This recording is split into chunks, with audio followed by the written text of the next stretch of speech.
Dövlət Gömrük Komitəsi tərəfindən ölkəyə qanunsuz yollarla gətirilən külli miqdarda 1 milyon 180 min ədəd siqaretin realizə edilməsinin qarşısı alınıb.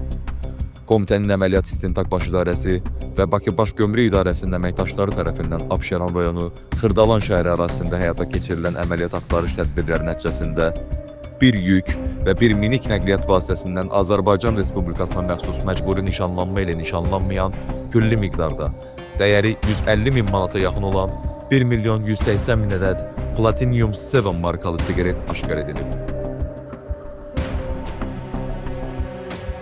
Faktla bağlı araşdırma aparılır və nəticəsi barədə ictimaiyyətə əlavə məlumat veriləcək.